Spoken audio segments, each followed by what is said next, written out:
Hey everybody, welcome to Comedy on Vinyl. This week we have James Urbaniak talking about The Odd Couple Sings at the end of the last the live episode that we did with James Urbaniak and Dave Higgins. He brought this one up and said he wanted to come back and talk about it. So we did, and it's awesome because we get to talk about the album a bit, but we also get to talk about Tony Randall, who's one of James's heroes. Make sure you follow him at James Urbaniak and listen to his awesome podcast, Getting On with James Urbaniak. And yeah, that's about it. Obviously, subscribe on iTunes, do all that good stuff, and rate us highly. Leave a comment. Oh, also, please go to change.org and search for my name, Jason Klamm, Klamm, or just go to Vice Presidents, being number 2 in the White House on Facebook. We have a petition to get myself and my buddy Matt Sachs involved in some way in the vice presidential debates in October. Okay, it's in Kentucky, and we're not that's really important information, but we really want to go. We're both vice presidential experts, have been for several years now, and we just want to help make the vice presidential debate something a little more interesting by bringing in two guys with a perspective, two guys who have studied the office. To sort of, even if we just get to ask one question, we'd like to be involved. So if you would, go to change.org and sign that petition. It would help us greatly. Thank you.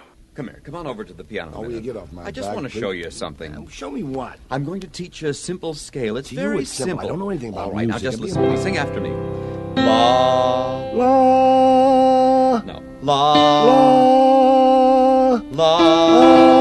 Can't you hear that? La. La.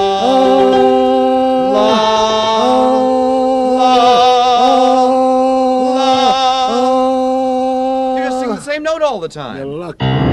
Poor Johnny One Note sang out with gusto and just overlorded the play. Poor Johnny One Note yelled willy-nilly until he was blue in the face. For holding one note was his aim. Couldn't hear the brass, couldn't hear the drum. He was in a class by himself like gum.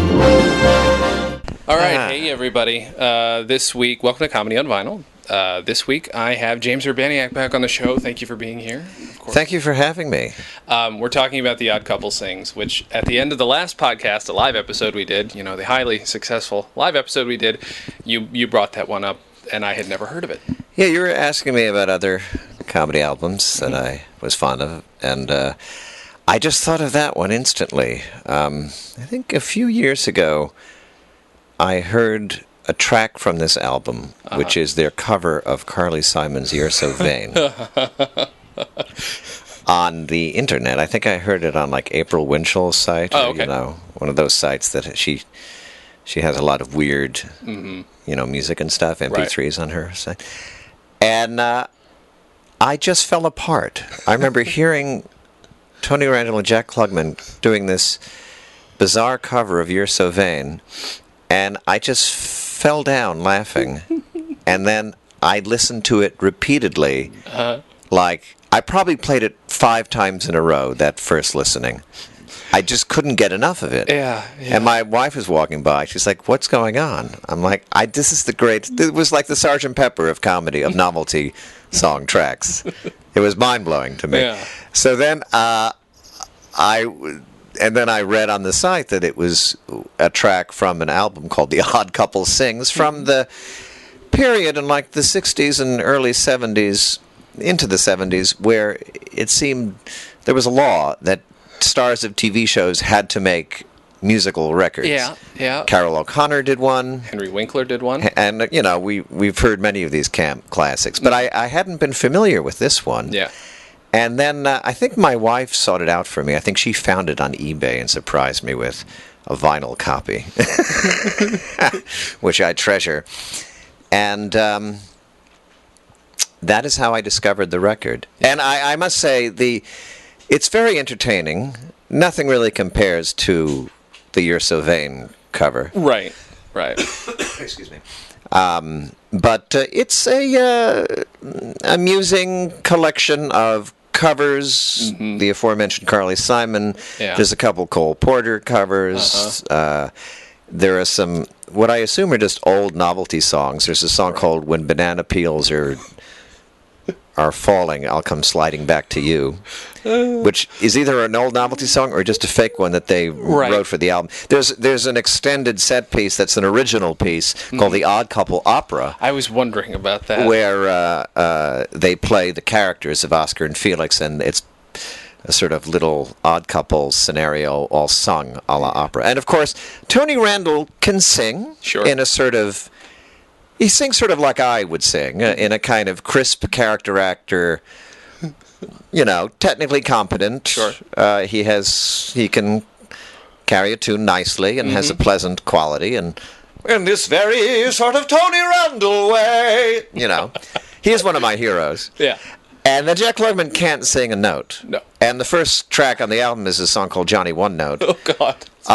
Where they just kind of, at the outset, sort of they establish the fact that Jack Klugman can sing.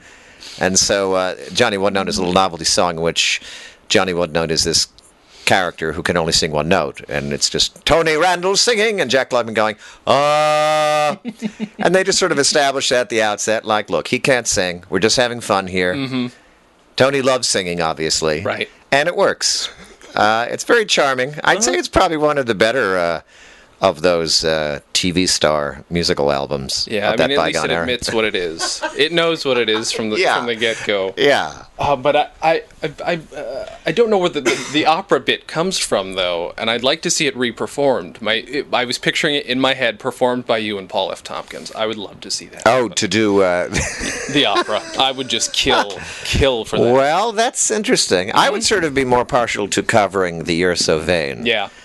Exactly the way they do it, which, of course, they do the classic... the comedy thing where Jack starts singing it in his atonal voice. You had me nearly a year ago when I was so quite naive. And then what happens is Tony just sort of chimes in and says things like, what are you talking about? What? Cream in your clouds in your coffee? Just sort of...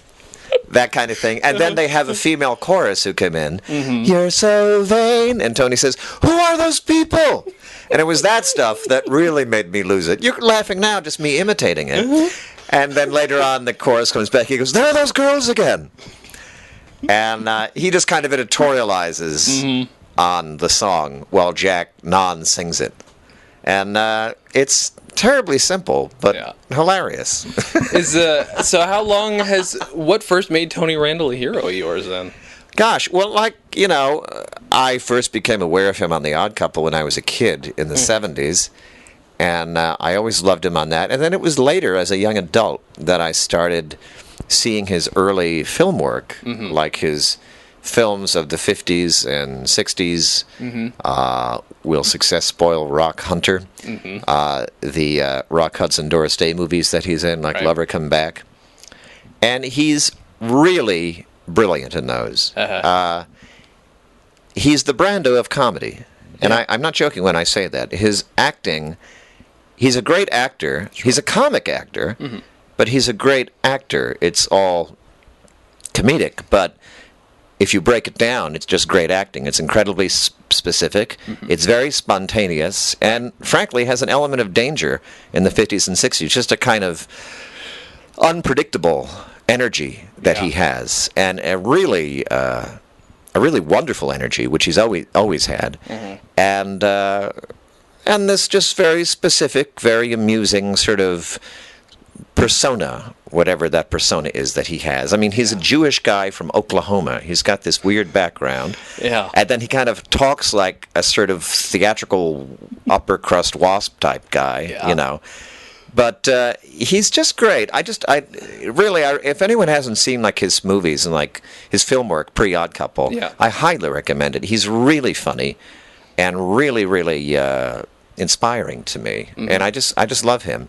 And then Jack Klugman, I always sort of was like, whatever, Jack Klugman, Quincy. And then I remember a few years ago seeing 12 Angry Men, Sidney Lumet's first film, which has a really great cast. All these great people from the time are in, Ed Begley Sr., E.G. Marshall, Henry Fonda, And Jack Klugman is in that as one of the jury members, the sort of working class guy who talks, who kind of talks about his experiences with dangerous situations. It's about this stabbing incident or something. Right. And he's really, really good in it. Like he's really nuanced and interesting. He rings true. You really believe him, and it. He didn't really choose or have the opportunity to do things like that. He tended to just work in a more lighter, right, surfacey vein, shall I say, on TV. Yeah. It's kind of a different acting vocabulary he sort of was using on TV. Whereas, like, Tony Randall was always sort of using the same acting vocabulary that he did, Yeah. It's a very sort of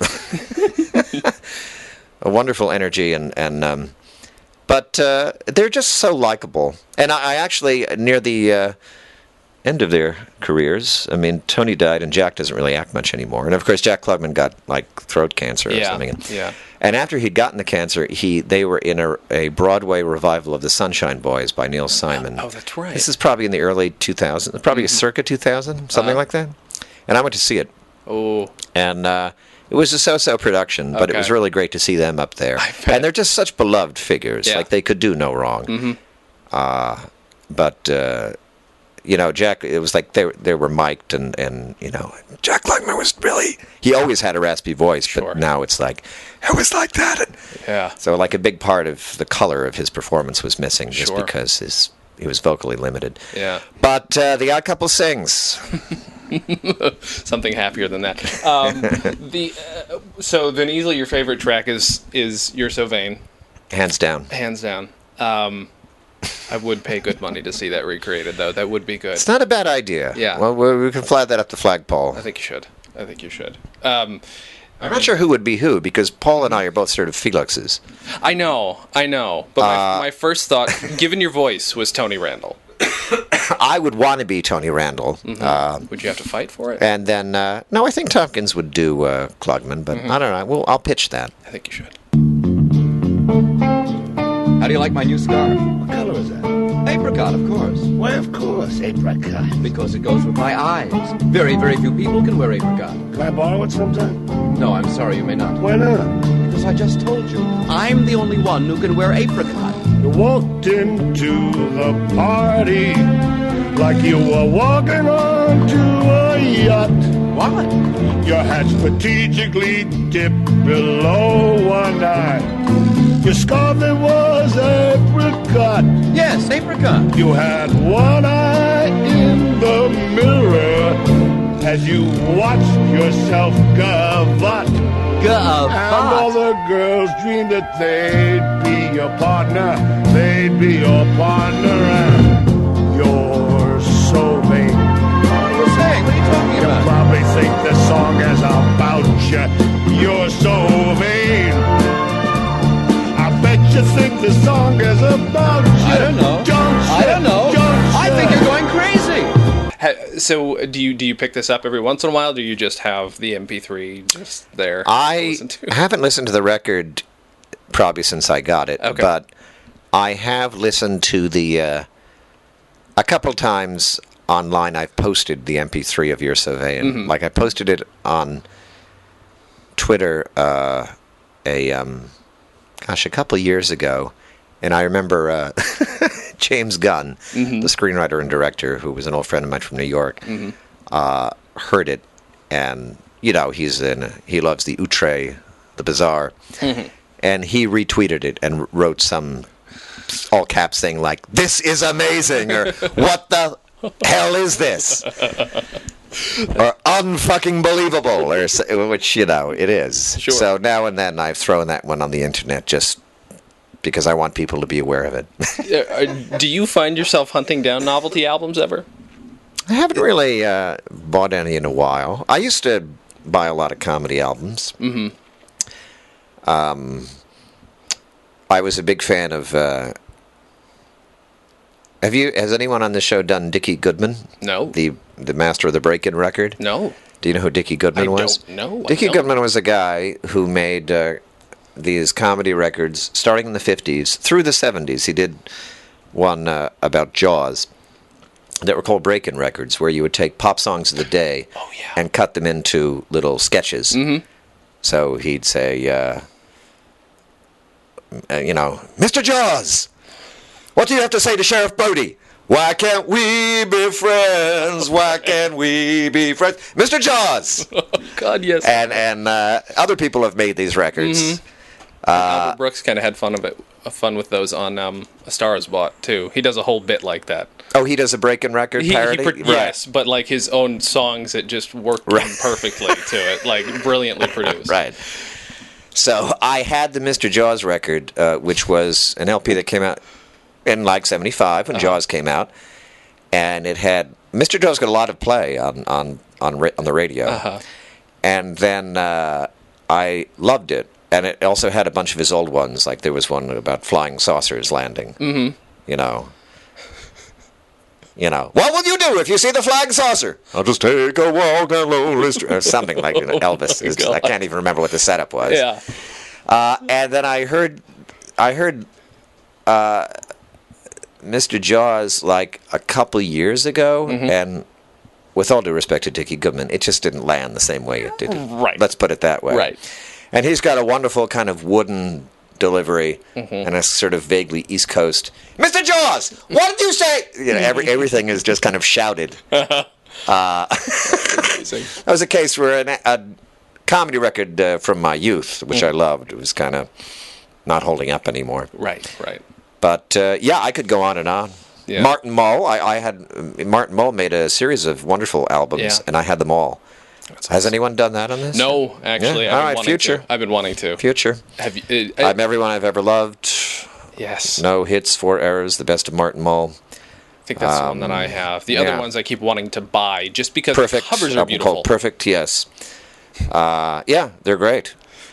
But back to the subject at hand. Sure.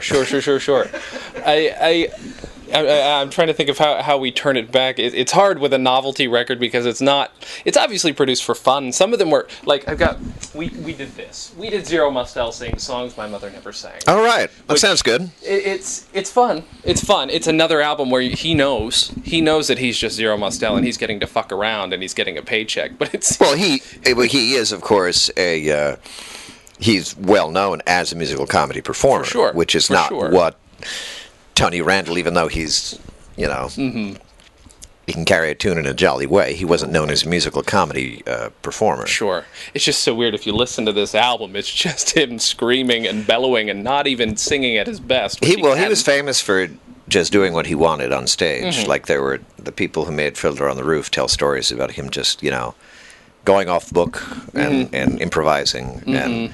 And he was a force of nature and brilliant.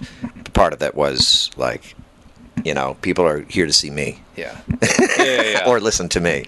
These albums are sort of like when any well-known actor goes on to Funny or Die Now and does a video that maybe is unexpected, like when people didn't quite realize that John Hamm was a funny person and he came out and did anything funny, That's true. That's sort of an outlet for celebrities to do comedy things where you didn't have as many. I mean, you'd have like someone would do a sketch be a guest on the Carol Burnett show or something. Sure. You don't. I would like to see more singing though, because I feel like actors that are becoming famous and becoming stars, with a bunch of exceptions, I'm sure, don't have maybe a musical background or even a theater background. Right. So they're not built to do that. To Ryan Gosling, Songs for Lovers Only. Yes. That sort of. Jackie Gleason didn't sing, but he conducted an orchestra, and my parents had a Jackie Gleason orchestra album, which was not a comedy album. It was just sort of romantic music with strings that he apparently conducted. It's so weird to me. Really weird. Like the celebrity conductor. Mm-hmm. We're just taking his word for it. That he was conducting it or arranging it. Right. He's got his name up there. You don't hear him. Right.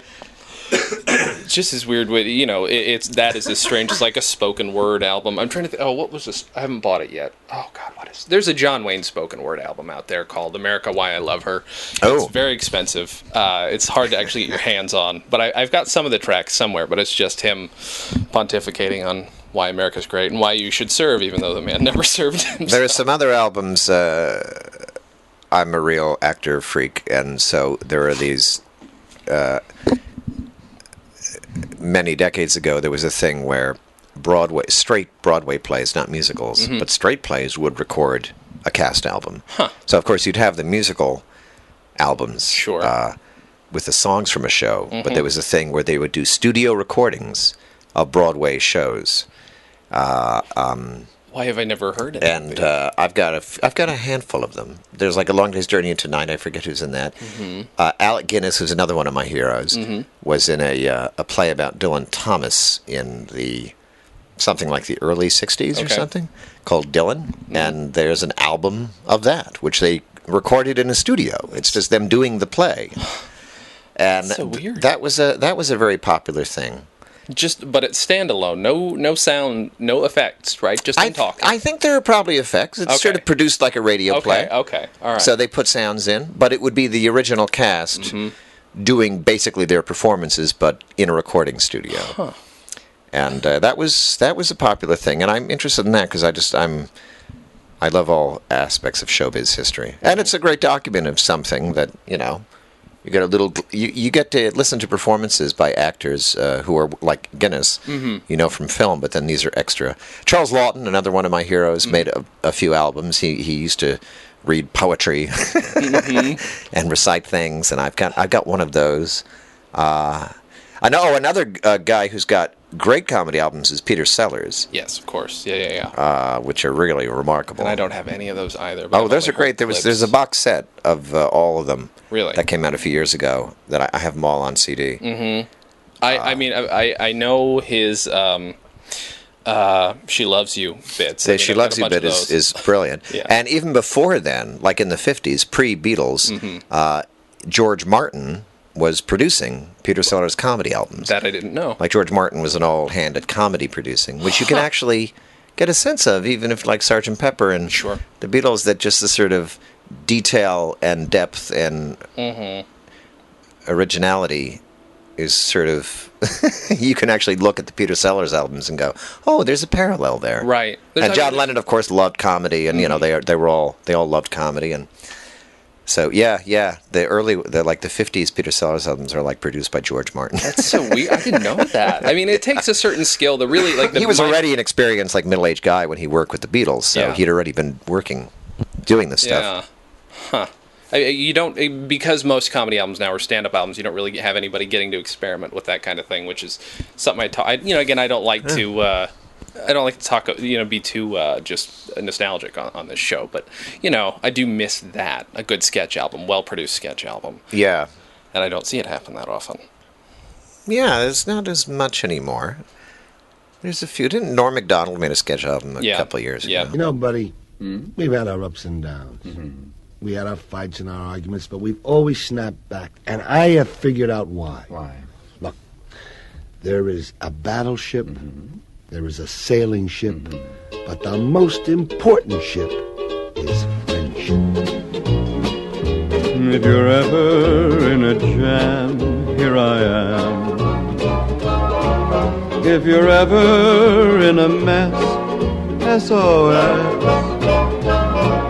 If you ever feel so happy you land in jail, I'm your bail.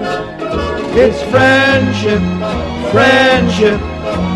Just a perfect blendship. When other friendships have been forgot, ours will still be hot. Loddle, loddle, loddle, vo-do-de-o. Take it, baby. There are there are great podcasts like Super Ego, which is all sketches, which are brilliantly done, improvised and then meticulously edited. Yeah. So you've got the best of both of those. You've got the the unpredictable spontaneity of improv with the meticulous structure of a written sketch. Yeah. It's sort of written in editing. Yeah. I do did love one of listening to those. Thrilling Adventure Hour. I love listening to that. Oh, thanks. It's Thrilling Adventure. And can I do a personal plug? Oh, yes, please. No, if you're going to bring it's up your thematic. podcast. It's thematically related. Yeah. I have started a podcast called Getting On with James Urbaniak. And it's great. Oh, thank you. You heard the first episode? Yeah. It is basically, at this point, it's just a monthly short form thing. The episodes run about 15 minutes. Mm-hmm. And it's basically radio drama.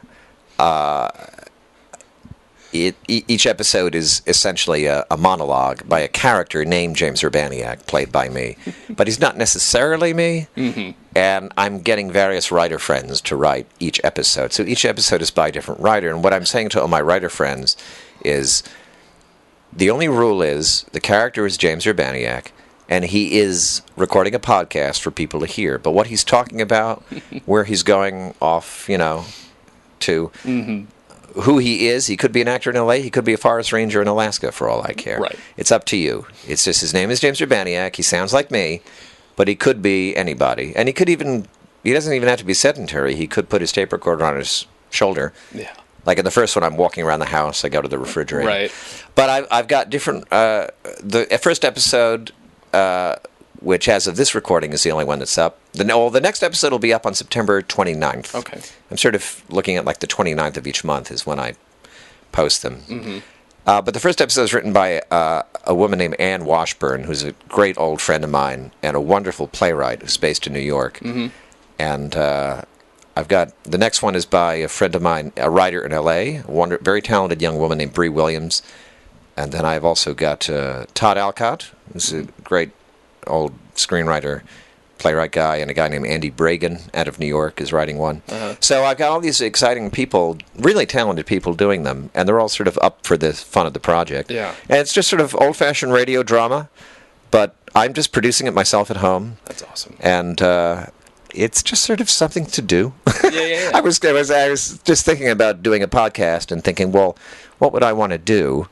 And like that's different than just discussing pop culture with a woman, which I enjoy those podcasts where a guy and girl talk about pop culture. Right. But I just thought, I was having lunch with my friend Bree, the writer, and we just kind of came up with this idea together to do a kind of, its subtitle is a fictional podcast. Right.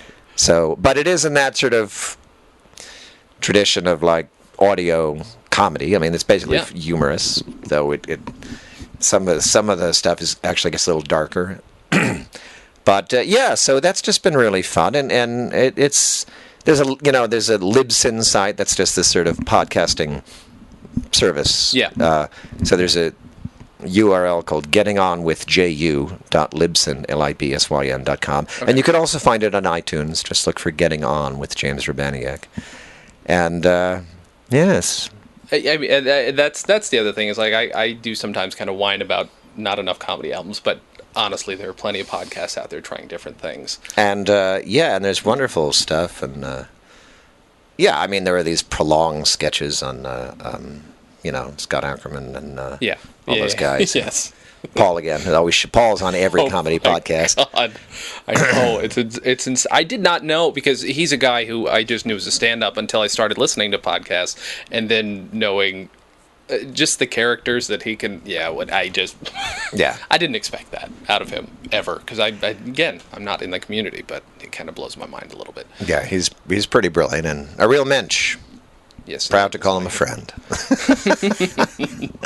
I was actually really hoping the other night when I went to the Thrilling Adventure Hour for the first time that you might. Oh yeah, that was actually a rare one that I couldn't make. Yeah, I'm in it. I'm always in it, but occasionally I haven't been able to do it, and that was one of those rare evenings when I couldn't. And then I don't know when you're posting this, but we're going to be in New York at the end of September. Oh. Okay, yeah, it's going to go up this week. This episode. But on September 30th, we're going to do Thrilling Adventure at Bell House, the space in Brooklyn, which 2 shows, both of which are sold out. That's like a 7:30 and a 9:30. Though I'm sure there's like a standby or a waiting list thing if people are in the New York area and want to try to go. How late do they post those after they record them? How long do they wait? It really varies. That's because we've been. The Thrilling Adventure Hour started well, we've been doing it at M Bar in L.A., and then about 2 years ago we moved to Largo. And then since moving to Largo, they started recording the shows. But each live show will have like 3 main pieces in it. Yeah. Whereas the podcast is just one piece. Right. That, you know, so that's also kind of a shorter thing. Though it's like, you know, they're posting them weekly, I think. So, but so they just have this very big back catalog of stuff. Yeah. So I don't think it's necessarily posted chronologically. Okay. It's just sort of posted just what they feel would work week to week. But it's really gotten a nice following via the podcasting. Like there's a national awareness to it. Sure. And you know the Jet Propulsion Labs guy when they sent up the new Mars rover, the guy with the mohawk. What's his name again? I can't it's remember. Like Babak, or it's like Barack, but it's not. Right. But it's something like that. Anyway, we just call him Mohawk Guy. He was interviewed in the New York Times. They did like one of those one-page Q&As that they do in their magazine. And they're just asking, he's a young guy, they're like, so what music do you like? And what podcasts do you listen to? And he said, oh, I listen to Nerdist, and I like the Thrilling Adventure Hour. That's awesome. So we were all very excited. That's so good. That Mohawk Guy, the Thinking Girls heartthrob, right. And guys, I'm sure. Sure. Gave us a shout-out. I just took a picture in my pocket. There you go. Wow, okay. Keeping that out of my pocket. Pocket picture. Did you ever have the opportunity to meet Tony Randall? Did you ever get No, sadly I didn't. And I did see that play, but I didn't linger at the stage door. Yeah. And,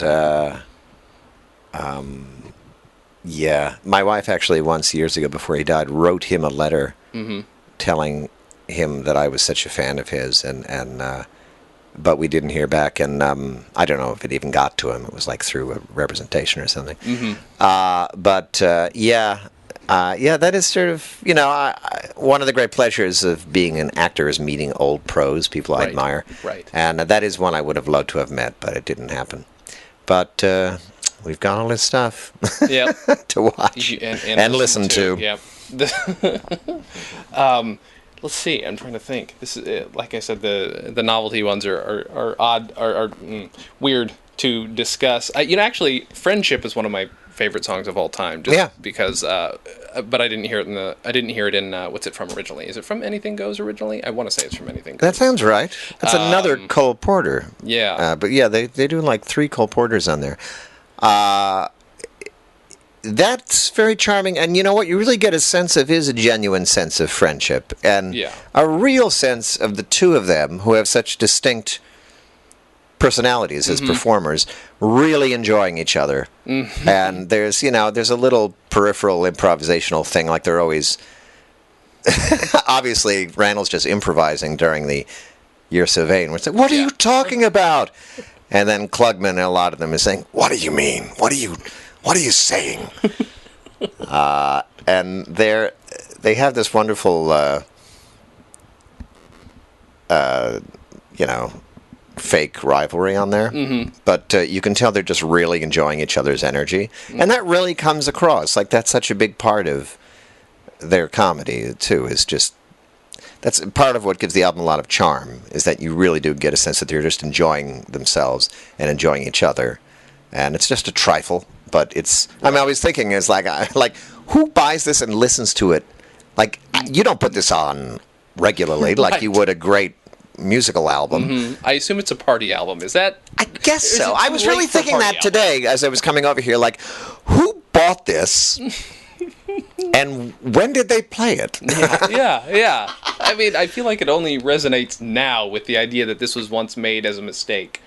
I don't know, I guess this thing with all comedy albums, like, they're not... I guess they could be group things if you have a... I always listen to them by myself or occasionally, like, with a friend. And we're going to my friend Dan Nichols' house when I was in high school. And even junior high, and listening to George Carlin. Sure. Robin Williams' first album, which, love him or hate him, that's a great record. Yeah. And I listened to that constantly. Had a great day. Sure, first day of spring, and I'll bet you went to the races, didn't you? Oh, knock it, I won $11. Really? Yeah. How much did it cost to get out there? $7. And $7 back, I suppose? 7, yes. And how much to get in? 3. 7 and 7 is 14, plus 3 is 17, and you won 11. You lost $6. You just ruined this day for me. Thanks a lot. 2 and 2 are 4. 4 and 4 are 8. That's all you have on your business like mine. 2 and 2 are 4. 4 and 4 are 8. How can you be so blind?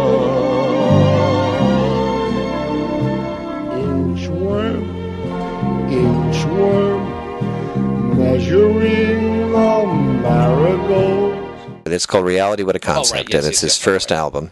Yeah. It's post Mork.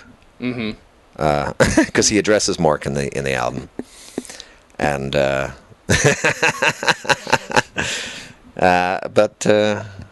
yeah, and there's something about like I think we've touched on this when we did the Monty Python episode, but that I'm going to be 49 tomorrow as of this recording, so just a lot of these albums, it was sort of like finding out about them and then going to the store and buying them, and it was a whole process rather than just clicking a button. Right. And suddenly having this digital thing that you couldn't hold in your hand.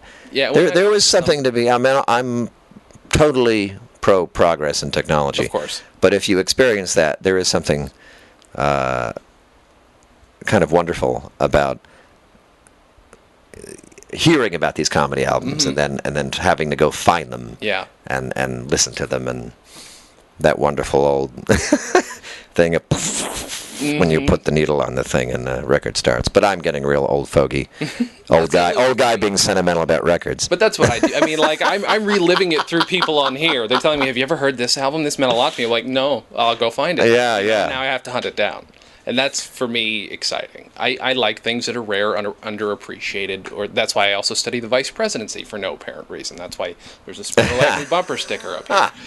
Because it's a weird thing that people don't appreciate. But it's important. That's why What about running mates who weren't elected? Like Lodge ran with Nixon. See, there are a lot of guys that, I should know more about them too. But at first I was like, maybe I should be more interested in those guys because they're the bigger losers than the guys who actually became VP.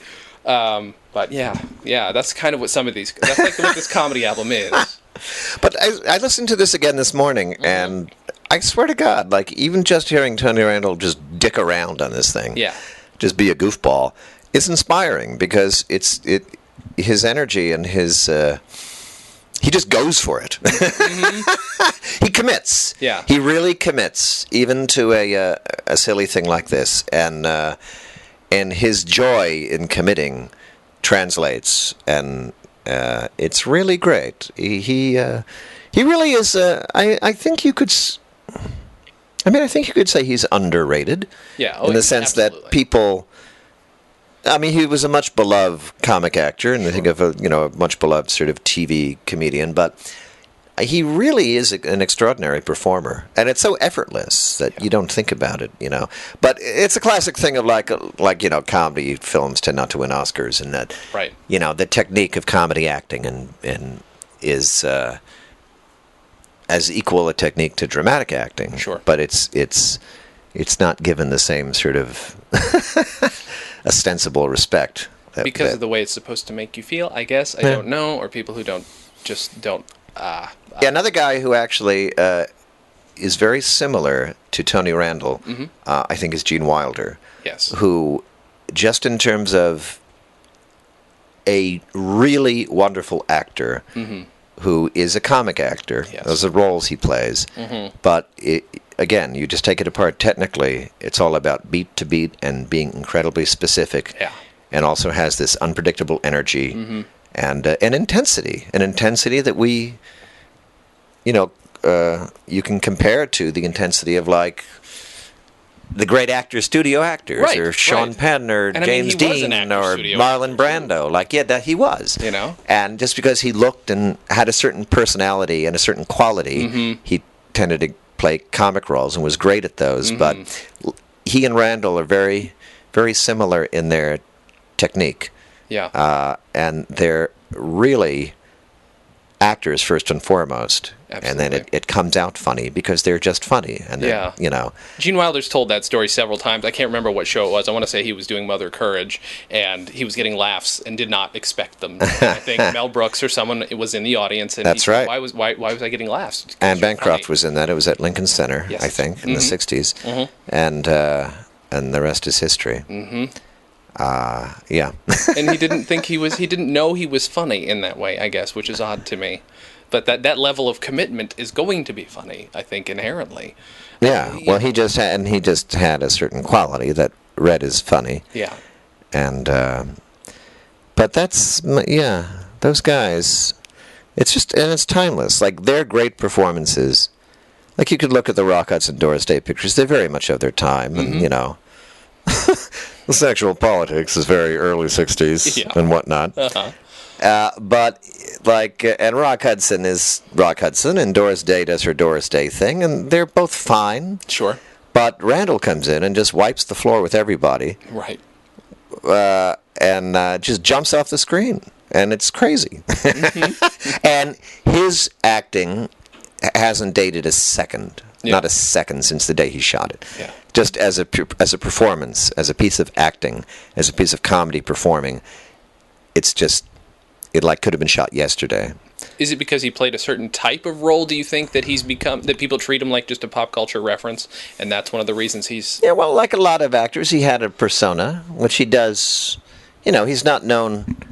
It's like he's not known for tremendous range, but that's not a limiting thing. It's just that he always has that sort of Tony Randall quality in everything. Yeah. But, yeah, I think it's just a thing of comedy actors just being thought of as not as serious or something. Whereas it's just as technically, if not more technically, difficult. Yeah. But I feel like and- there's more math to it, at least inside the head. You know, Yeah. Well, it beat-wise. is. It's like, because a great comedy actor is sort of, they're showing you something, and they are commenting on it, Right. but they're also inside it, and they have to be real with it. And those are the best performances. Like, if it's too, and some actors aren't that good at comedy, For sure. and some are really great at comedy, but they don't. It's like you said, like Gene Wilder later realized he was good at comedy, Right. if that is indeed true. Could it just be self-deprecatory? Right. Oh, I didn't know I was being funny. I know. Humble brag. Yeah, right. But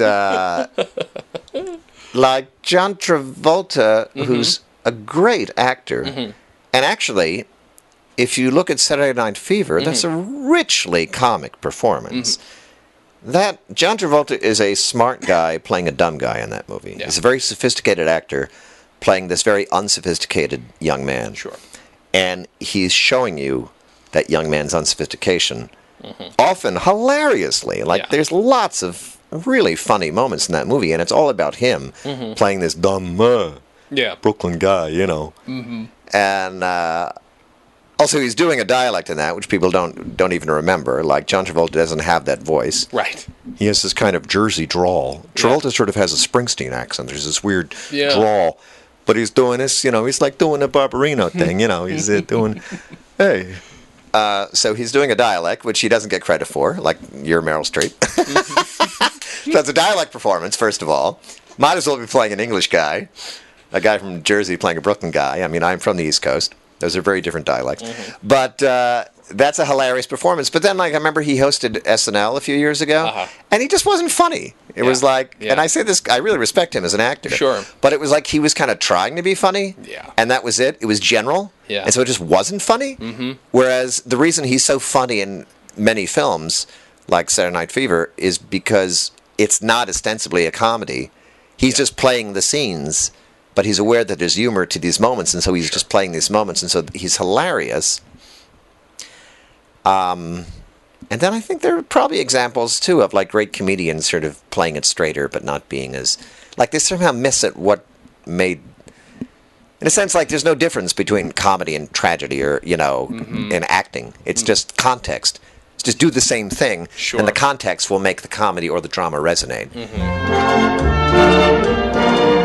The girls today in society go for classical poetry. So to win their hearts, one must quote with these Aeschylus and Euripides. But the poet of them all, who will start them simply raving, is the poet people call the Bard of Stratford-on-Avon.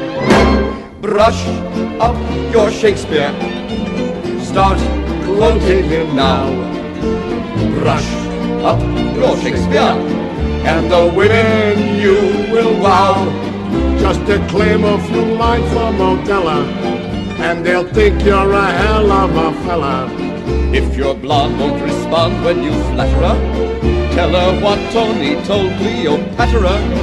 If she fights when her clothes you are mussing, what are clothes much ado about nothing? Brush up your Shakespeare, and they'll all kowtow. Randall just approaches a role the way he would probably approach a dramatic role, but he tends not to play dramatic roles. Right. Though he does. Occasionally he does. There's actually a relatively obscure but really great movie directed by Martin Ritt, I believe, from the late 50s called No Down Payment. Okay. And it's a black and white movie about post-World War II suburbanites. Interesting. Sort of basically World War II era 30-somethings in 50s America who are living in the suburbs, and it's just a boiling cauldron of regret, bitterness, unfaithfulness, drunkenness. Jesus God. All those, the classic, Sure. Cheever-esque. And Randall plays this kind of drunk suburban dude, and it's really great. And his sort of comedic intensity put into an alcoholic, Yeah. like a 30-something suburban guy, and it's not played for laughs. Right. And he totally lands it. It's great. Huh. Because it's the same vocabulary. It's just a different set of given circumstances, a different environment. Yeah. And he's great. That's a really great movie. Joanne Woodward is in that, and Pat Hingle, from the late, from the Batman movies from years ago. And it's really, really good. I recommend that film. That's him in a rare, dramatic turn. That's kind of awesome. Which didn't happen that often. Do you think people concentrate too much on the darkness that's inside of comedic minds or comedic actors? I mean, there's something more to a man who I think can pull out, like you're talking about, a very intense, like playing an alcoholic as opposed to playing a classic drunk. Two very different things. Oh yeah, totally. You're pulling out something else. It's too simple to say they had a shitty childhood or somebody didn't love them enough. Somebody loved them too much. Some actors had shitty childhoods. Some had very nice childhoods. Exactly. Charlie Chaplin had this Dickensian, his parents were I'm still reading his autobiography. drunk and or crazy, and he was dirt poor, and and then Meryl Streep was like a nice suburban girl from New Jersey. Yeah. And they're both brilliant. Yeah. I just wonder. It's it doesn't make you any better if you're this or that. It's just whatever. It's just something inside you that makes you want to do that, and it's about wanting to say something. Really, that's what any great artist does. They have something to say. So Tony Randall has something to say in these performances about the human condition, about something he's feeling. It comes out, it's in a comedy or in a drama, and I don't think you can play Felix without having a little pit of rage inside you. Anyway, he's that. I mean, it's got to be specific. Someone else was talking about this, like a comedian, like even stand-ups, like if it's about something, if they have something to say, chances are it's going to be funny. Yeah. If it's just, this is what I think people will think is funny, then it's going to be general, and it's not going to be as funny. Like, the man of the moment, Louis C.K. Sure. He has feelings about stuff. He's trying to communicate something. Yeah.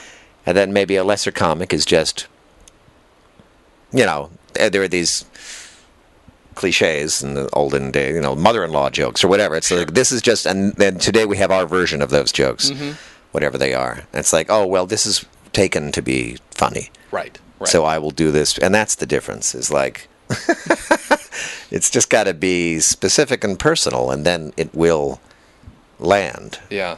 I guess there's a difference between wanting to say things and, like you said, having something to say. Just wanting to say something is easy. You can go steal somebody else's material. Well, it's like wanting to say something just because you want to have people pay attention to you. Yeah. I mean, that's certainly a part of what drives performers, Sure. is, the attention. But I think that's the dynamic, is like that it's just about trying to communicate something. And that's with any artist, a visual artist, musician. What are you trying to say? That's the question. How long did the original did the Odd Couple show run? Do you recall? I don't know. We could look it up. Yeah, That album is from '73. Okay. But I think it probably started around 68, 69. I know the Broadway play was like mid-60s. The movie, which is great, with Walter Matthau and Jack Lemmon, Yeah. very different Felix and Oscar, by the way, Yeah. is from, I think, 67 or so? Yeah, that sounds right. Yeah, this is 70 to 75. I thought it ran longer for some reason, but I guess So did I, yeah. It's actually, it's such a staple of... going off of... But yeah, the movie is great. Also, there's a guy I would include, well, both of them really, but especially Walter Matthau. A truly great actor who was a comic actor primarily. Right. But he is nuts in just his performance in the Odd Couple movie is amazing. Yeah. And he's a guy who comes in and just totally owns whatever role he's playing. For sure. He just owns it. And he's really spontaneous. He makes these really weird choices sometimes. Yeah. It's like strange. But like he does a thing where his Oscar like goofs around in a specific way. So, he'll do this weird... He also, he's got this kind of weird New York thing that certain, Brooklyn or Lower East Side New York guys do, where there's a sort of weird New York sibilance thing, where, sometimes, certain Jewish guys from a certain generation from New York say, there's this kind of a thing where it also comes out a little effeminate. It's not. Right. It's just something about... It's a weird dialect. Yeah. And he'll divorced, broken, sloppy, he'll do this thing. Which is just this sort of weird area of a certain New York dialect that kind of has this weird urban refinement. I don't know what it is. Yeah. It's like Yeah. Oh, God. And it's just this, but he'll just stick in these weird little peculiar vocal things. And they just totally work, you know, and yet they're really idiosyncratic, and just everything about his presence. It's just he doesn't look like a guy who should be in the movies. Right. Doesn't look like he should be an actor. Right. And yet everything about him that is what I am, and yes, I have something to say. And it's so. I mean, I think it's easy with an actor like him to sort of. I guess he wasn't really typecast, but it's so easy because it's so good to want to typecast the man because you assume that's who he is. I suppose you assume that he's that kind of a guy. If you're not high thinking enough to realize he's not a great actor, that you could assume that they just cast this. They cast a slob. They didn't cast an actor. And obviously that's not the case, but.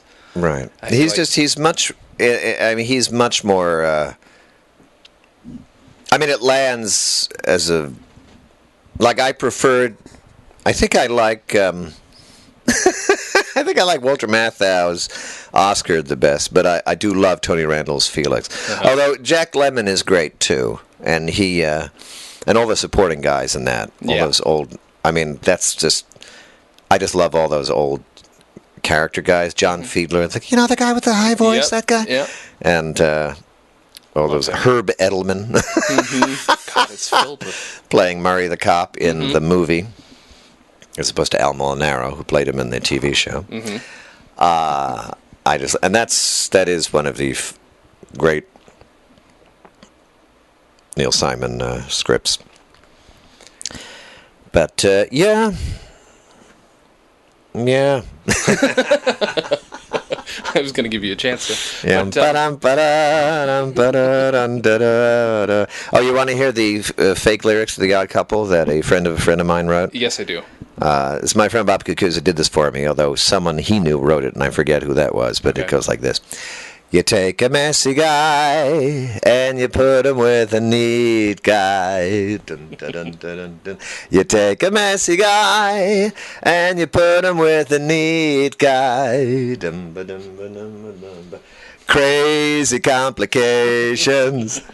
Wacky situations, a messy guy, a neat guy, the odd couple.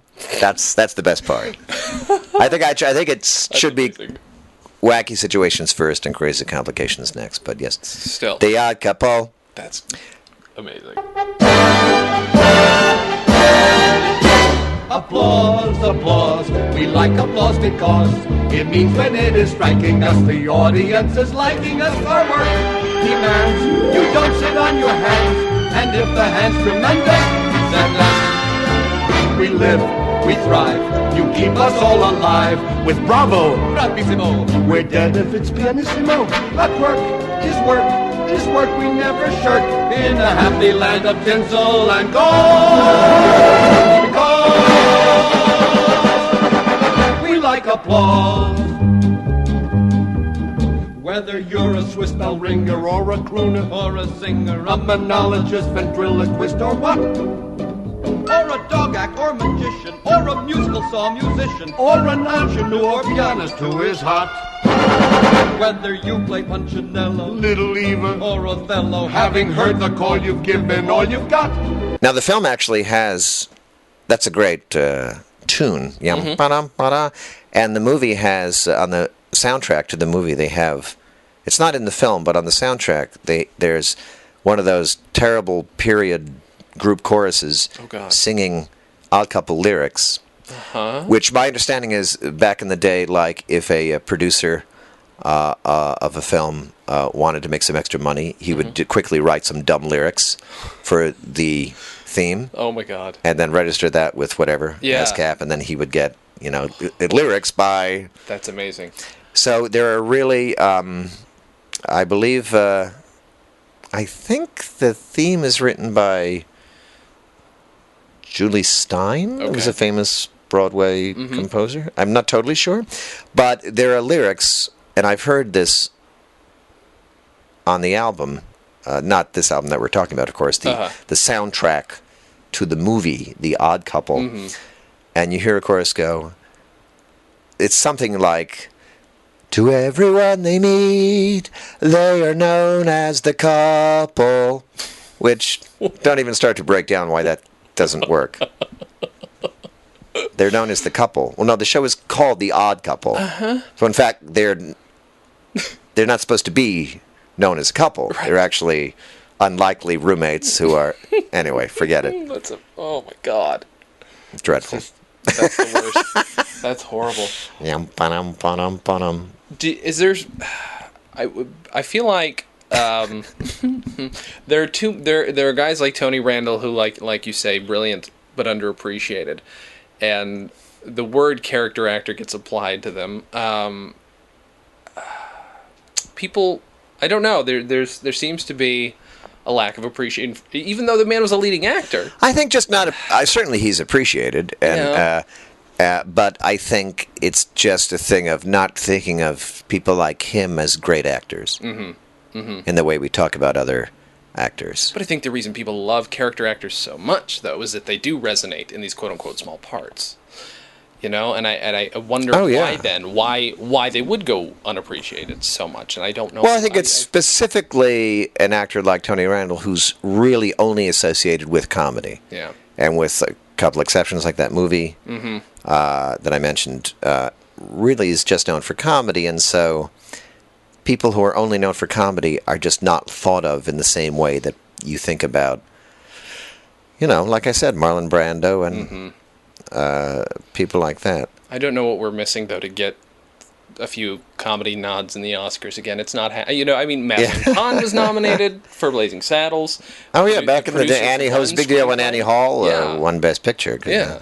And producers won Best Screenplay. That was Mel Brooks' first screenplay. Oh, The Son of a right. Bitch. You know, that's a great screenplay. It is a great He deserves screenplay. it. I'm just, God damn it. I fell on my keys. Oh, my. But let's wrap it up a little bit. Did I ask you in the last podcast if you ever made any friends over comedy? I think we probably did go over that. If you ever made any friends, like listening to comedy albums or watching something specific or loving an actor or this or that. You mean when I was younger? Mm-hmm. You mean bonding over like a comedy thing? Yeah. I'm sure I did. I mean, what I remember is just friends I had, us sort of bonding over things that existed. Like I remember the kid in grammar school who first told me about Monty Python. Mm-hmm. I remember going to my friend's house and listening to these albums. Yeah.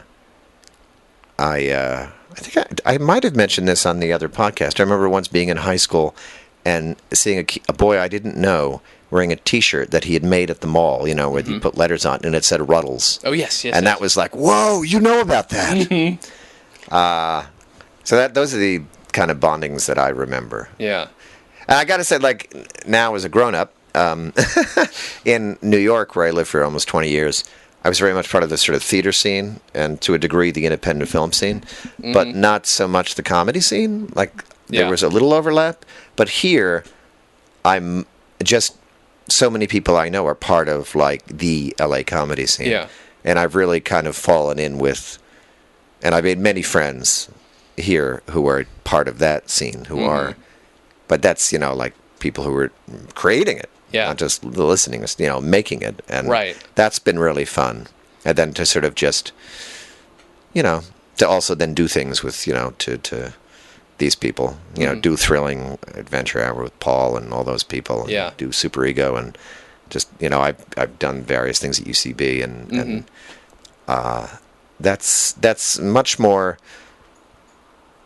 That's just a very vital part of the performance scene here in Los Angeles. That's specifically comedy, as opposed to New York. There's still a very big theater scene, which is different than comedy per se. You know.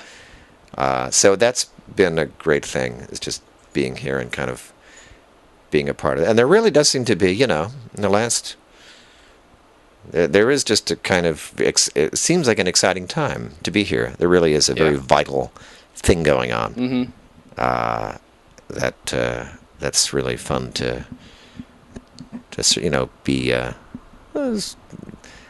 know, I'm not a comedian per se, but I'm friends with a lot of these people, and just to be sort of part of that group and here is fun. But yes, I'm first and foremost an actor, and I love actors, and that's the thing. It's just like I hold Tony Randall in as high esteem as I do my acting heroes like Alec Guinness and Charles Laughton and any of those great people. Because he's just as good. He's working in a certain area. Sure. Singing, "When banana peels are falling, I'll be coming back to you." I mean, you know. Come on. Beautiful. It is beautiful in its own way. I love it. So I guess we've said it, but why would you, to somebody who's never heard this before? Oh, it's just part of it is sort of very much a kind of comedy album of its time, which has its own charm. I think the most thing, the biggest thing for me is just the real sense of enjoyment that the two of them have on the record. Yeah. And it's just very charming. And there are some great old songs. I mean, they've got like 2 or 3 Cole Porter songs. You can't go wrong. Yeah. With Cole Porter, my young friends. Well, thank you so much for bringing this to my attention and obviously coming over and talking about it. Oh, thank you. What else should we plug, though? Oh, what should we plug? Twitter, websites? Yeah, I don't know. At James Urbaniak on the Twitter. And check out the podcast, Getting On with James Urbaniak. And I'll be on CBS's procedural courtroom show, The Good Wife, I think in early October, playing a judge. Really? Yes, I will have order. One more outburst like that, counselor, and I will clear this court. If you want to see me say stuff like that, Awesome. tune in. Yeah, I now that I'm in my middle age, I'm getting into the authority figure stage of my career, which I'm actually enjoying. I bet. Do you get to adopt a voice for that character, or is it mostly... What I say? What are you doing in my court? No, I just kind of talk like myself. Yeah. Do you? In fact, it is Randallian. It's a bit because he's supposed to be kind of a bit of an upper class twit. Okay. Which is the sort of area that Tony would play into. Sure. Though he's a bit of a snob. Okay. Tony Randall's characters tended to be a little snobby. Yeah. So, and I do often think, what would Randall do? WWRD. I've thought that a lot. Yeah. Often on the Venture Brothers, actually, we have a term where Jackson Public will say to me, "Randallizing." Dean, it's just. Do you ever? I mean, do you get an opportunity? I'm sorry, I don't want to keep you forever. No. Do you get an opportunity when you're doing non-voiceover stuff to get to play with your voice as much? I mean, as Crumb, sure, you got to do that, but it depends. Yeah, I mean, I just did a. Yeah, I mean, occasionally, if it's really seems to suit the character. I just did there's a wonderful writer, illustrator named Hope Larson, and she just made her first short film, and it's called Bitter Orange, and I think she's gonna post it online. I think it's just gonna be online, so look for that. But it's a story that takes place in the 1920s, and I play a gangster. awesome. I play like a bootlegger. And so I felt like, well, I probably don't want to just sound like James Urbaniak. So I do a little bit of an East Coast, just a little suggestion of a kind of, Awesome. a little of this thing. That's good. Hello. There's no alcohol today. Yeah, so if the part of that, Crumb, he had such a specific vocal quality that you kind of had to imitate it / suggest it, that very internal kind of thing that he had, But, usually I get cast when they just want me to kind of sound like me. Yeah. I mean, I tend to play, like, ostensibly educated guys with glasses, even though I'm a community college dropout, but I come off as educated, so, I'm just a Jersey Shore rat. I'm just one of those guys. I'm the situation. Oh, my God. Yeah, but I get cast in these roles. Oh, God. I would love to see Jersey Shore recast. I'm the incident. That's my... The incident. With you and Paul F. Tompkins, who's from New Jersey, at least. He's a Philly boy. Yeah. So, but we both kind of dress up and act refined in a way. So we're basically going to see Paulie D in the situation. That's right. Cover me and Paul should play two working class dipshits. Yeah. That's, well, thank you so much. My pleasure. Awesome. Thank you, Jason. And thank you guys for listening. And as always, have a good thing.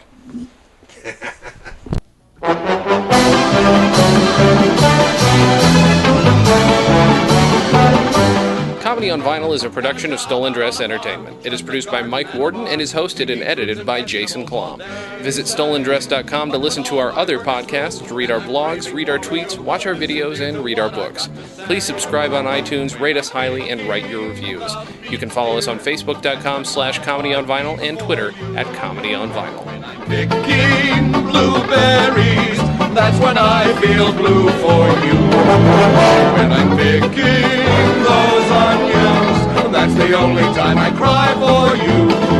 But when banana skins are falling, I'll come sliding back to you. When I'm picking tomatoes, that's when I catch up to you. When I'm picking sweet corn, dear, I know you're so sweet and true. When I'm picking hot peppers, that my heart just burns with love for you. But when banana skins are falling, I'll come sliding back to you.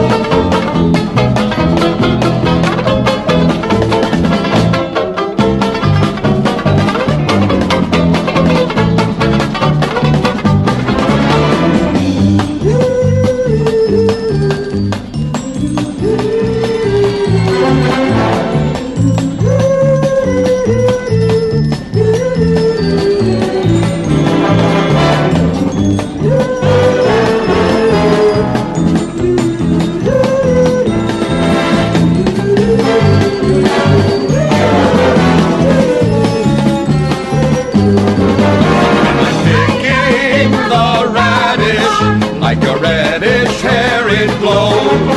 When I'm picking the turnip, I can see your turnip nose. When I'm picking the garlic, then I'll breathe my love to you so true. But when banana skins are falling, I'll fly